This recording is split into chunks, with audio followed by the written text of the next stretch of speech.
안녕하세요, IT파파입니다. 오늘도 이렇게 여러분들과 영상으로 만나 뵙게 되었는데요. 오늘 이렇게 또 영상을 찍은 이유는 제가 아이패드 프로 4세대를 드디어 제가 수령을 하게 되어서 언박싱하는 영상을 함께 좀 찍어보려고 합니다. 제품은 이렇게 수령을 하게 되었고요. 저 같은 경우는 공식 홈페이지에서 구매를 한 건 아니고 핫땡마트에서 구매를 했고, 약간의 할인이나 뭐 포인트 이런 거를 적립을 받고 구매를 했기 때문에 정가보다는 조금 저렴하게 구매를 한 편이에요. 아시는 분들은 아시겠지만 제가 요거를 이제 직구를 했다가 중간에 배대지에서 분실이 되는 바람에 실제로 수령할 수 있었던 기간보다 훨씬 늦게 지금 다른 분들 리뷰 다 하고 리뷰 나올 대로 다 나온 후에야 이제서야 이제 언박싱을 하게 되는 좀 늦은 감이 있긴 한데, 최대한 빠른 리뷰를 하기 위해서 좀 노력을 했지만 뭐 의도한 대로 잘 흘러가진 않은 것 같아요. 좀 늦게 리뷰를 하게 되었고요. 일단은 제가 구매한 제품은 아이패드 프로 11인치 형이고, 그 다음에 128기가 셀룰러 모델을 구매를 했습니다. 저는 태블릿류를 구매를 할 때도 무조건 셀룰러 모델들을 구매를 하는 편이에요. 왜냐면은 데이터 함께 쓰기라든지 이런 데이터 쉐어링 유심칩을 사용을 해서 별도의 뭐 어떤 무선 네트워크 공유라든지 아니면 뭐 테더링 이런 거 없이 그냥 쓰는 게 저는 훨씬 편하더라고요. 다른 태블릿 한 대랑 뭐 요 아이패드랑 기존에 쓰던 것도 그렇게 물려서 사용을 하고 있었고, 이번에 구매한 아이패드도 유심칩을 이어받아서 사용을 하게 될 예정입니다. 일단은 바로 언박싱을 해볼게요. 핫땡마트에서 구매를 했기 때문에 뭐 애플 공홈에서 구매를 한 것 같이 그렇게 노란 박스에 포장이 되어서 오진 않았고요. 해당 마트의 그 상자에 포장이 되어서 왔던 거를 제가 그 박스는 이미 뭐 개봉을 했고, 이렇게 제품의 언박싱을 진행을 하도록 하겠습니다. 전면 디자인은 약간 3세대하고는 조금 다른 배경 화면이 들어간 디자인으로 나와 있고, 뭐 다른 특별한 점은 없는 것 같아요. 이 상자 여는 방식도 마찬가지로 이렇게 쫙 뜯으면 가볍게 뜯어지는 편이고, 네, 이렇게 뜯어지는 편이고, 상자를 바로 열어보도록 하겠습니다. 뭐 구성품이나 이런 거는 사실 별다른 게 없기 때문에 이렇게 상자를 열고 제품을 열어보겠습니다. 네, 여기 뒷면에 보시면 이 카메라 모듈이 달라진 게 가장 큰 차이점이기 때문에 바로 보이시죠? 그리고 이렇게 상자를 열어보면 안에 뭐 간단한 사용 설명서라든지 뭐 스티커, 애플 스티커도 들어있고, 뭐 유심칩, 저는 셀룰러 모델을 구매했기 때문에 이렇게 유심칩 트레이를 빼내는 핀도 들어있고 그렇습니다. 그리고 기본적으로 아이패드 충전기 USB-C 포트로 꽂을 수 있는 이 충전기가 들어있고, 그다음에 케이블도 USB-C to C 케이블도 함께 동봉이 되어 있습니다. 다만 저는 기존에 사용하고 있던 케이블이나 충전기가 있기 때문에 이 구성품들은 사용을 하지는 않을 것 같고요. 구성품은 이게 답니다. 간소하죠. 이렇게 딱 필요한 구성품만 들어있고, 일단 본체를 먼저 살펴볼게요. 포장지를 한번 뜯어보겠습니다. 이렇게 뜯어내면 이쪽에 이제 카메라 모듈이 굉장히 커졌기 때문에 이쪽에는 끝까지 비닐이 올라와 있지만 여기는 카메라 모듈 전에까지만 덮여 있는 걸 알 수가 있죠. 이렇게 열어보면 제가 기존에는 그 아이패드 프로 2세대 10.5인치 버전을 사용을 하고 있었기 때문에 제가 사용하고 있던 모델과는 굉장히 많은 차이점이 있죠. 3세대와 뭐 2세대 간의 차이가 컸기 때문에 제가 쓰던 모델은 뭐 쉽게 말해서 하나만 예를 들자면 터치 아이디를 사용하는 모델이었고, 3세대부터는 페이스 아이디를 사용하는 모델이기 때문에 뭐 그것만 해도 굉장히 큰 차이점이었죠.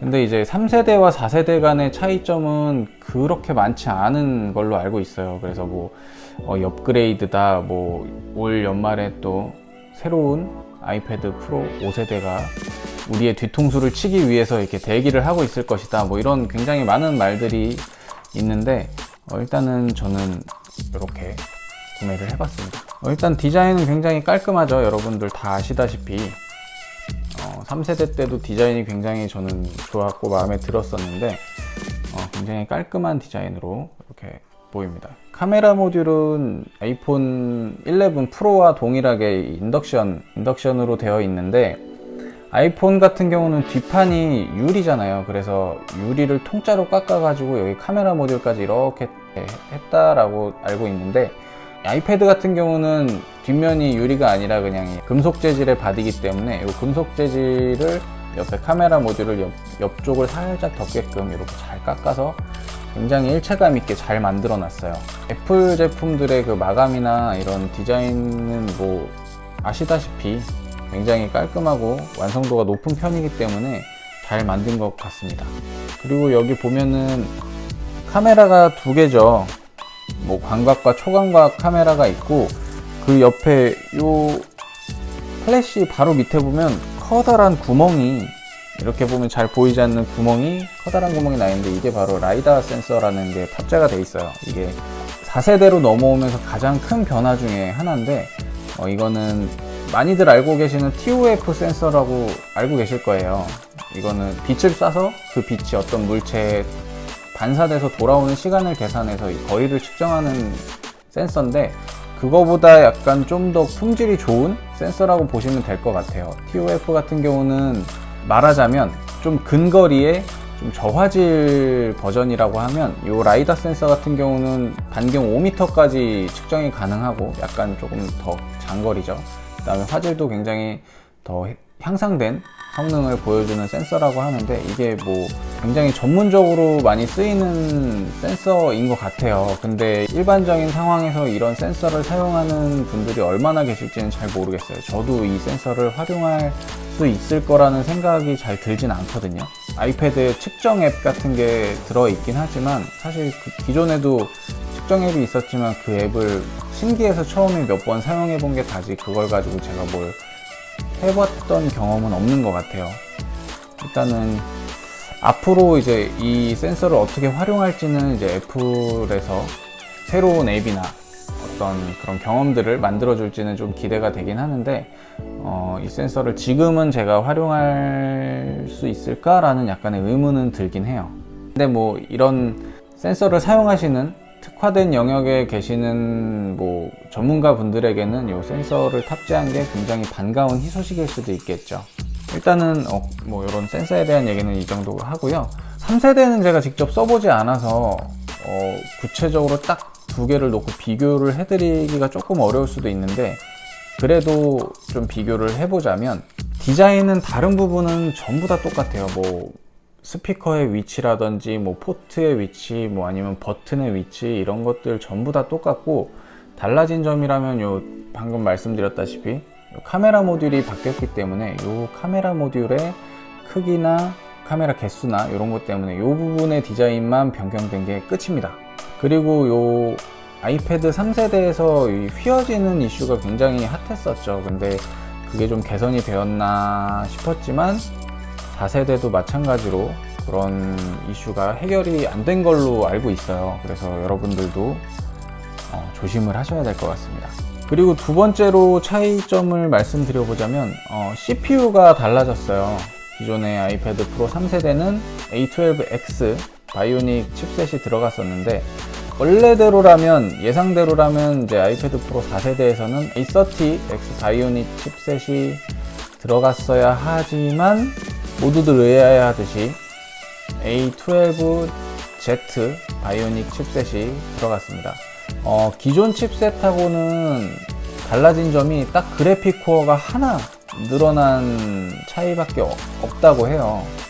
그래서 성능 향상도 딱 그거 코어 하나 늘어난 만큼만 향상이 되었다고 하는데, 사실 기존의 아이패드 프로 3세대 프로세서도 굉장히 태블릿에서는 뭐 따라올 수 있는 태블릿이 전혀 없었고, 뭐 심지어는 뭐 일반적인 노트북의 성능을 훨씬 상회하는 프로세서다라고 애플에서도 그렇게 이야기들을 해왔었는데, 뭐 A12 X에서 Z로 넘어오면서 그 뭐 약간의 성능 향상으로 인해서 뭐 체감을 크게 하거나 굉장히 만족을 하시는 분들은 사실 없을 것 같아요.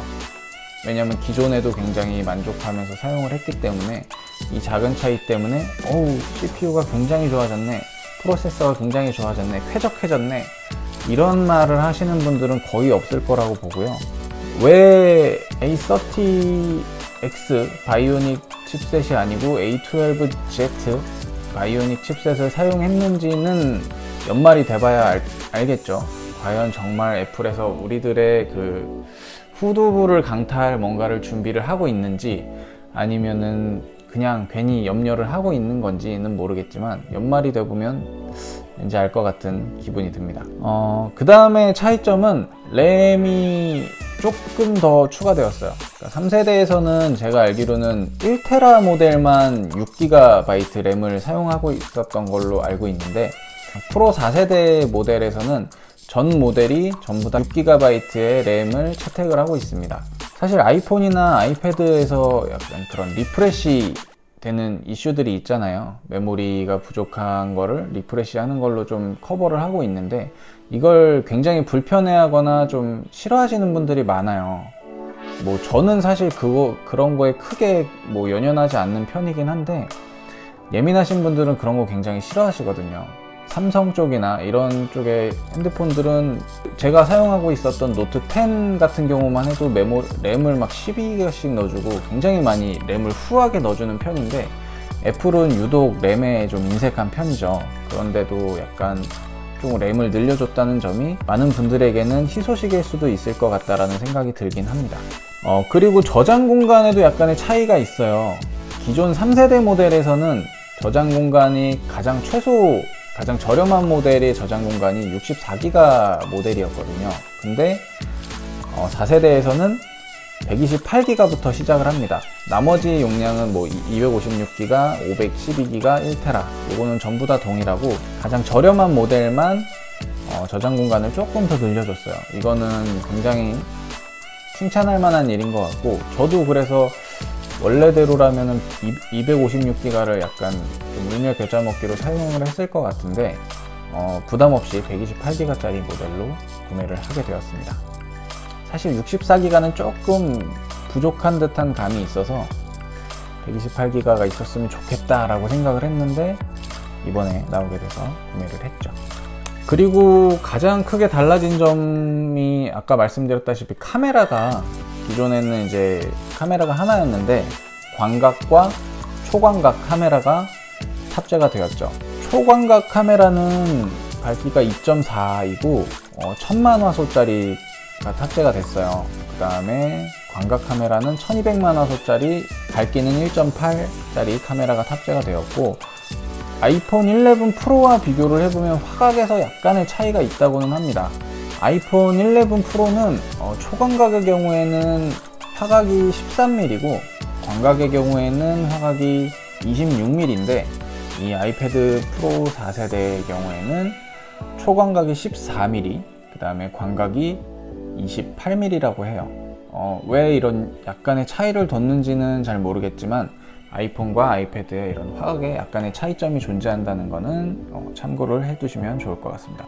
그리고 아까 잠깐 말씀드렸던 이 라이다 센서가 추가됐다는 게 또 가장 큰 변화 중에 하나인데, 기존의 뭐 아이패드 프로 3세대나 뭐 아이폰에서도 뭐 측정 앱을 통해서 이렇게 거리를 측정하고 이런 거는 가능했지만 환경 스캔이라는 게 필요했죠. 이렇게 카메라를 두고 평평한 바닥을 이렇게 환경을 측정을 해서 그걸 이제 CPU로, 프로세서로 연산을 해서 측정하는 시기였다면, 이제는 이제 라이다 센서를 통해서 바로 센싱을 통해서 데이터가 수집이 되기 때문에 별도의 그런 CPU 연산 작업이 크게 많이 필요가 없어진 것 같아요. 그래서 기존에는 그런 환경 스캔 작업을 해야 됐지만, 이제 4세대부터는 그런 환경 스캔 작업 필요 없이 바로 측정이 가능하고, 그 다음에 그런 측정을 하는 동안에도 발열이 굉장히 많이 줄어들었다고 해요. 이거는 뭐 저도 사용을 해봐야 알겠지만, 근데 뭐 측정 앱을 저도 아까도 말씀드렸다시피 그렇게 많이 뭐 실생활에서 사용해 본 적이 없기 때문에 뭐 많은 분들이 비슷하실 것 같다는 생각을 합니다. 그리고 또 하나의 차이점이라고 하면은 그 맥북에 탑재되었던 그 스튜디오급 마이크 있죠? 그것도 이번에 아이패드에 탑재가 됐다고 해요. 그래서 뭐 녹음을 하시거나 이런 분들에게는 조금 더 좋은 소리를 담을 수 있는 환경이 만들어졌다고 볼 수 있을 것 같은데, 대부분의 뭐 실제로 녹음 작업을 하시는 분들은 마이크를 따로 쓰실 것 같아요. 그런 전문적으로 하시는 분들 말고 취미로 어떤 녹음 작업을 하거나 아니면 뭐 회의하면서 녹음을 하거나 뭐 이런 노트 앱에서도 녹음을 지원하는 앱들도 있잖아요. 그런 거를 사용할 때 뭐 조금 더 녹음되는 음성이나 이런 소리들이 품질이 좋아질 것 같다라는 생각이 듭니다. 그리고 스피커도 조금 더 향상이 되었다고 하는데 3세대와 비교해 봤을 때도 뭐 전체적인 볼륨이나 약간 해상력이 조금 더 향상된 것 같다라는 리뷰들도 많이 보이고 있어요. 그래서 저도 아직 실제로 사용을 해본 건 아니기 때문에 사용을 해보고 또 뭐 후기도 나중에 영상을 찍어봐야 알겠지만, 그렇게 제가 차이점을 확인했던 거는 이 정도 부분인 것 같습니다.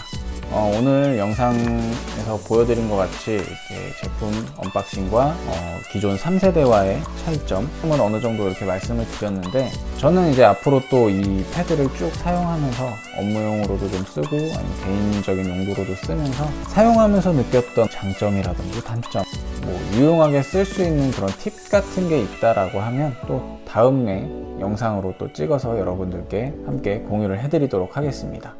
오늘 영상은 여기까지고요. 오늘도 제 영상 시청해주신 많은 시청자 여러분들,